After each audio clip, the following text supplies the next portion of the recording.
A very good evening to you all. You're joining us on Prime TV News. I'm Dilani Jayatilaka. Let's have a look at the headlines first.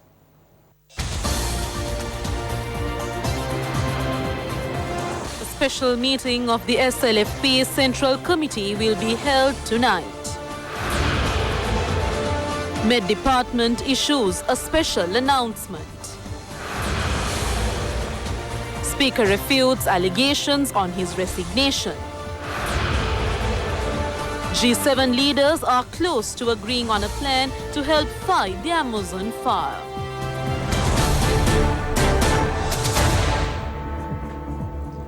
Now for news in detail. A special Central Committee meeting of the Sri Lanka Freedom Party is scheduled to be held tonight under the patronage of President Maithripala Sirisena.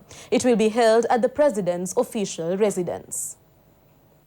Political sources said that several changes in the positions of the Sri Lanka Freedom Party are expected to be made at this Central Committee meeting. Meanwhile, it is reported that a decision has been taken to remove S.B. Dissanayake, the party's treasurer, from the post.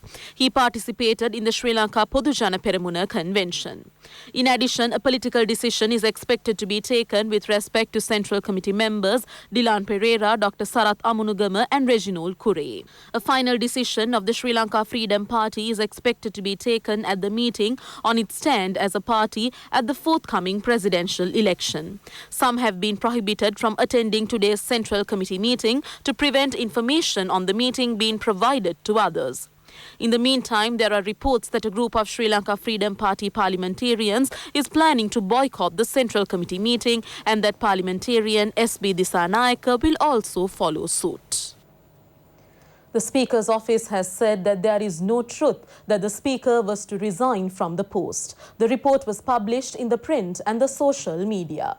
Several newspapers and social media posts had stated that Speaker would resign from his post if an anti-democratic and illegal incident such as on the 26th of October 2018 happened when a new Prime Minister was sworn in without the parliamentary majority. According to the announcement released by Media Unit, the Speaker asserted that this news had not been based on any source and is completely false. The Media Unit, through a release, affirmed that the Speaker had not made any such statement. The Speaker is firmly in the position that the Parliament should not hesitate to take the maximum measures against any action that is contrary to parliamentary democracy. The Presidential Awards Festival for Scientific Publications was held in Colombo today. It was organized under the patronage of President Maithripala Sirisena. The Presidential Awards for Scientific Publications, organized to encourage scientists, researchers and technicians to carry out locally important scientific research, was held under the auspices of the President. More than 240 professors and lecturers who were engaged in the field of medicine, agriculture and engineering with high-quality scientific research during the year 2017 were rewarded. This awards festival, which is being organized by the National Research Council, was held for the 12th occasion. Minister Gayantha Karunatilaka has said that action is being taken to provide permanent deeds to families who do not own land. He made this reference during a program held in the Mirigama area. The program for the presentation of deeds for families in the Mirigama area was held under the auspices of the Speaker, Karu Jayasuriya. Deeds were handed over for 143 families. It was implemented according to the government's program of providing land entitlements to 1 million families. A group including Minister Gayantha Karunatilaka was present.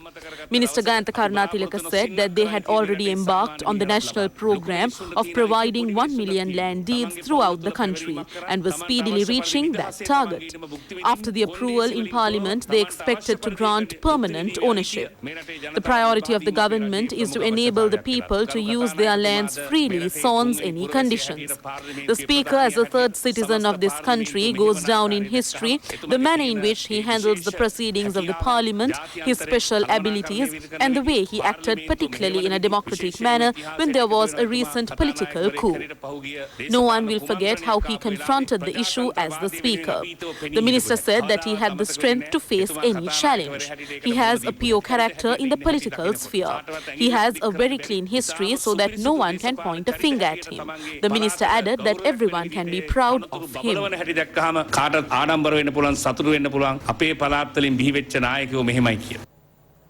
The Agrarian Insurance Board said that the payment of compensation to farmers whose crops were damaged in the Yalla season has entered the final stage. Director General of the Agrarian Insurance Board, Panduka Veerasinghe, has said that the payment of compensation for farmers in the Gampaha district will take place this week. Panduka Veerasinghe said that they had already completed the payment of compensation to districts where severe damage had been caused to cultivations. They have to pay compensation only in the Gampaha and the Puttalam districts. The payment of compensation in the Gampaha district will take place on the day after tomorrow. In Puttalam, the payment of compensation will take place on the 30th of this month. With these payments, they had already spent a sum of 50 million rupees on the payment of compensation. In addition, minor payments had to be paid in some districts. In such cases, they will credit the compensation to the bank accounts of the affected farmers or hand over checks to the district secretaries.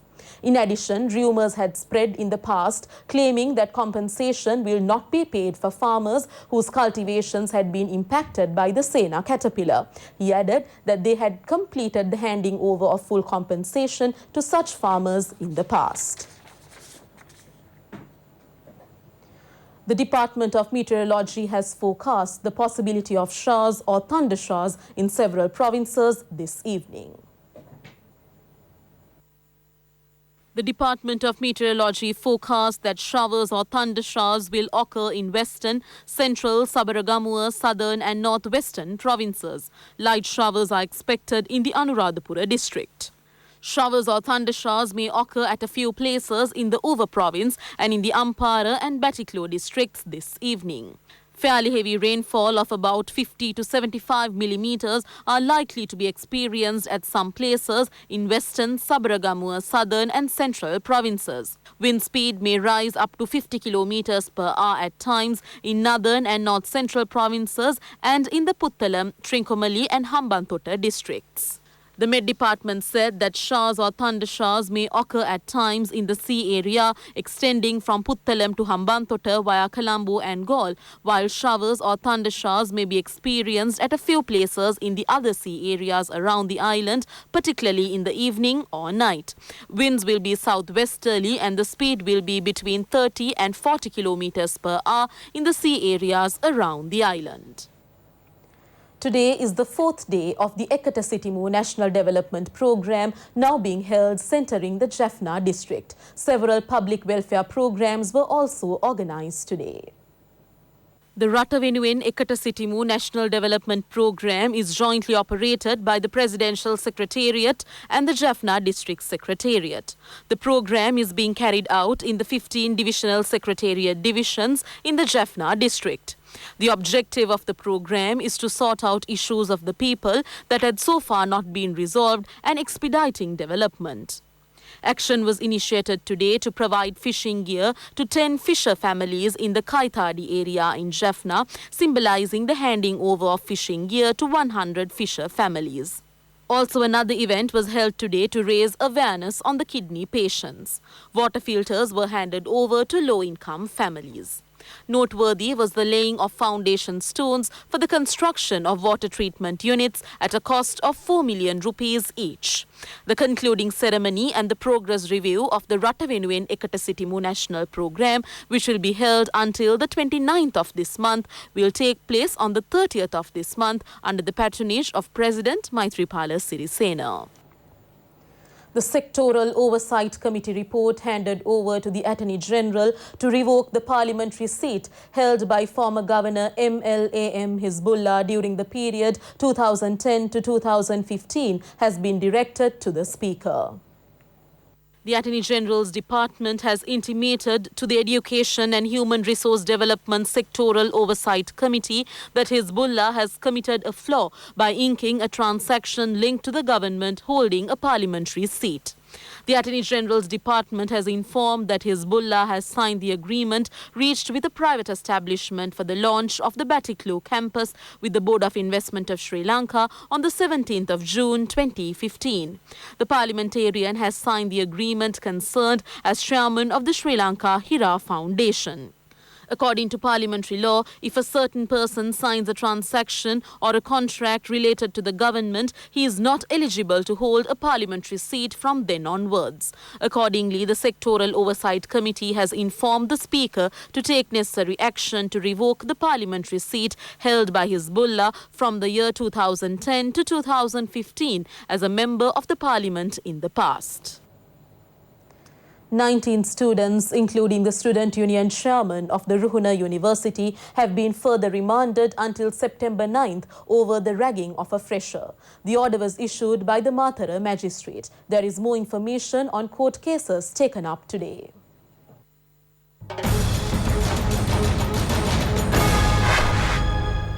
The 17 suspects who were arrested while bringing 116 kilograms of heroin to Sri Lanka in a multi-day trawler belonging to Iran have been further remanded. They are remanded until the 6th of next month. The Police Narcotics Bureau informed the judiciary that they had to review more than 1,000 computer analysis reports through the Colombo University concerning the suspects. The Bureau said that it would inform the judiciary on it after the receipt of the reports. Meanwhile, 5 suspects, including 3 foreigners who were apprehended from Kollupitia, along with drugs worth more than 1,000 million rupees, have been further remanded. The Colombo Fort magistrate remanded them until the 6th of next month. The magistrate ordered the Police Narcotics Bureau to present to court at the next hearing a detailed report on the suspects. Lawyers representing Professor Sarath Vijay Surya informed the appeal court today that they would file objections over a contempt of court lawsuit filed against their client.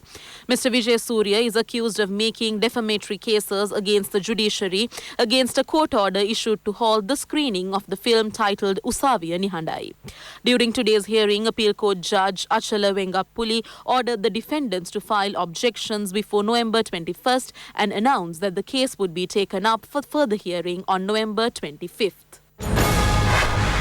The Colombo High Court announced that the ruling on parliamentarian Kumara Velgama's revision petition in a case filed against him will be delivered on September 12th.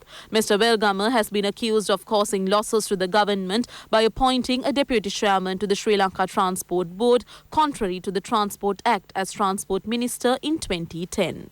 The Bribery and Corruption Commission had filed the case against the former minister at the Colombo Chief Magistrates Court before the accused had filed a revision petition at the High Court. The suspects concerning to the double murder in Hangwella have so far not been taken into custody. The office of the police media spokesman said that the Hangwella police are pursuing further investigations. 2 persons who had entered a house in the Pahatgama area in Hangwella between 9:30 and 10 p.m. yesterday had carried out this murder. 2 unidentified persons who had come on a motorbike with their faces covered and wearing helmets had opened fire at the house owner and his driver. Both of them had died following the shooting. Up next is Biz News.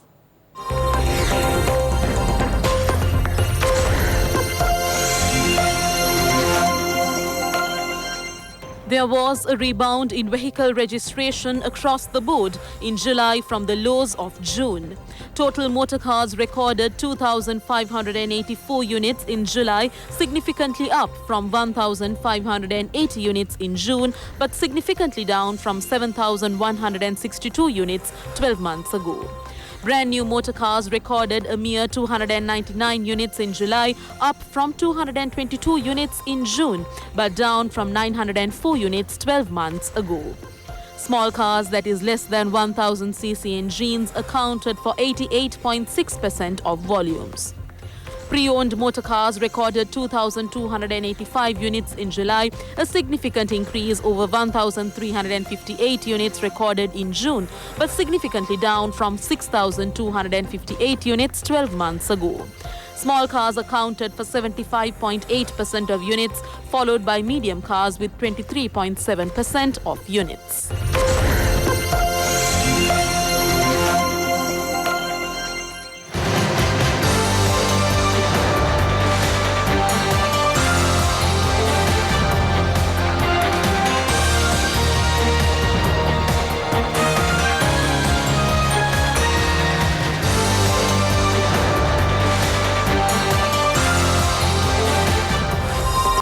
That's all we have for you today. Prime News returns tomorrow. And in the meantime, make www.itnnews.lk your go-to source for the very latest in news at home and overseas. Have a pleasant week. Good night.